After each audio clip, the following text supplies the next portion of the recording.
নমস্কার। আজকে আমরা এই ভিডিওটি শুরু করছি একটা চ্যালেঞ্জ দিয়ে। এমনই আমি প্রত্যেকটা গাছের ডাল কাটবো আর সেখানে মাটি লাগিয়ে দেবো, সেখান থেকে হবে নতুন শিকড়। আর আমি কি পারবো সেটা দেখার জন্য অবশ্যই ভিডিওটি কন্টিনিউ করতে হবে। বেড়া বেয়াদবি কিন্তু বেশি হয়ে যেতেছে। এখানে আমি নিয়েছি কিছু প্লাস্টিকের ক্যারি, যেগুলো আমাদের কাজে লাগবে পরবর্তীকালে। আর ওই যে মাঠের মধ্যে থেকে আমি তুলে নিয়ে আসবো পচা কাদা, আর এই পচা কাদা আমাদের সাহায্য করবে গাছের শিকড়গুলোকে তৈরি করতে, খুব তাড়াতাড়ি শিকড় এনে দিতে। তার আগে চলুন এর সঙ্গে পরিচয় করাই। এই যে প্লাস্টিক ব্যাগের মধ্যে বসে আছে, এনার নাম হচ্ছে পেয়ারা গাছ, আর এনাকেই আজকে প্রতিস্থাপন করব। এর জন্য আমি নিলাম একটা লাঠি, একটা কোদাল আর কিছু সার মাটি। আমি লাঠিটা নিয়ে নিয়েছি, কোদাল নিয়েছি এবং সার মাটি নিয়েছি, কারণ এগুলো প্রত্যেকটা কাজে আসবে। আর এই জায়গাটাকে আমি চুজ করলাম আমার ওই ব্যক্তিকে প্রতিস্থাপন করার জন্য, মানে পেয়ারা গাছকে। পেয়ারা গাছটাকে এই জায়গায় প্রতিস্থাপন করে দিলাম। এবার গাছটিকে দাঁড় করানোর জন্য একটা সাপোর্ট দিলাম, একটা লাঠি লাগিয়ে দিলাম। কিন্তু শুধু লাঠি লাগালেই হবে না, এক সপ্তাহ পর ওই গাছ দেখা যাবে না। গাছটিকে ঘিরে দেওয়ার ব্যবস্থা করছি। 4টে লাঠি দিয়ে 4 জায়গায় দিয়ে প্লাস্টিক দিয়ে মুড়ে দিয়েছি, যাতে কোনো ছাগল এসে খেয়ে না যেতে পারে। না হলে ছাগল গরুতে এর ব্যবস্থা করে দেবে পুরো। এই কথা যদি আরেকবার তুমি মুখে আনো না, তোমার ওই মুখে আমি ঝামা ঘষা দিব। এইবার শুরু করছি আমরা আমাদের ভিডিওর দ্বিতীয় পর্ব। সেই দিনকার পর্বটা সেখানেই শেষ হয়ে গিয়েছিল বৃষ্টির কারণে। আজকে আমরা দ্বিতীয় পর্ব শুরু করছি। তার মানে আমাদের মনে পড়ছে তো, প্রথম আমরা যাব মাঠে, সেখান থেকে নেব মাটি, তারপর আমরা প্লাস্টিক প্যাকেট কিছু জোগাড় করব এবং ব্লেড, একটা ভালো ব্লেড নেব এবং শুরু করব আমাদের দ্বিতীয় পর্বের কাজ। বিভিন্ন গাছের থেকে নতুন করে কাটিং করে ডাল থেকে কিভাবে আমরা খুব সহজে কোনো রকম রুট পাউডার অ্যালোভেরা ছাড়া শিকড় তৈরি করতে পারি। এই পর্বটা তৈরি করতে আমার সময় লাগবে মোটামুটি 1 মাস। ভিডিওর এই পর্যায়ে আমি নিয়ে নিয়েছিলাম একটা বালতি আর চলে এসেছিলাম এই মাঠে। আপনারা দেখতেই পাচ্ছেন এখানে নীল চাষ করা হয়েছে, আর নীল চাষের জমি থেকে আমি মাটি তুলছি। ফালতু কথা একদম কবি না। এই পচা কাদা তুলে নিয়ে গিয়ে আমি আমার নতুন আর একটা গাছ তৈরি করার চেষ্টা করব। আমি 1 বালতি কাদা তুলে নেব, মনে হচ্ছে কাদাগুলো অনেকটা হালকাই হবে। কাটিং করার জন্য আমি চুজ করেছি জবা, একটা টগর গাছকে, দেশি আতাকে, পাতিলেবু, আকন্দ আর বেল এবং নিম আর বাতাবি লেবু আর মালবেরি গাছ। একটা ধারালো বেলেট দিয়ে আমি জবা গাছের ছালটা কাটতে লাগলাম। যদিও এটা গাছ তাই কিছু বলছে না, মানুষ হলে আমি এতক্ষণ জেলে। মস্কারা করে কথা বলবেন না তো আঙ্কেল। জবা গাছের ছালটা খুব সুন্দরভাবে ছাড়িয়ে নিতে হবে। শুধু জবা গাছ নয়, প্রত্যেকটা গাছ, যে গাছে আপনি কলম করতে চান এটাকে গুটি কলম বলে। আর এটাকে সুন্দরভাবে ছাড়িয়ে নিতে হবে যাতে ছাল না থেকে যায়, তাহলে কিন্তু আপনি যতই কষ্ট করেন না কেন শিকড় বার হবে না। খুব সুন্দরভাবে ছাড়িয়ে নিলাম, তারপরে ওই কাদাগুলোকে দিয়ে দিলাম যেটা মাঠ থেকে নিয়ে এসেছিলাম। এবার প্লাস্টিক দিয়ে বেঁধে দিতে হবে। প্লাস্টিক দিয়ে বাঁধার সময় একটা সাবধানতা অবলম্বন করতে হবে, যাতে হাওয়া বাতাস খুব একটা পাস না হয়, তাহলে কিন্তু শিকড় বার হতে দেরি হবে। বর্ষাকাল হলে অনেক সময় বেরিয়ে যায়।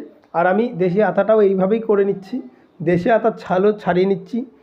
সেই একই পদ্ধতিতে আমি মাটি দিয়ে এটা বেঁধে নেব। এইভাবে আমি পরস্পর কলমগুলো করে নিতে থাকবো।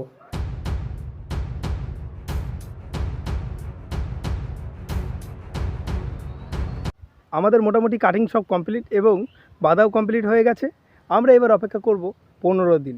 চলুন 15 দিন পর দেখা হবে। আজকে এই ভিডিওর শেষের দিকে আমরা চলে এসেছি।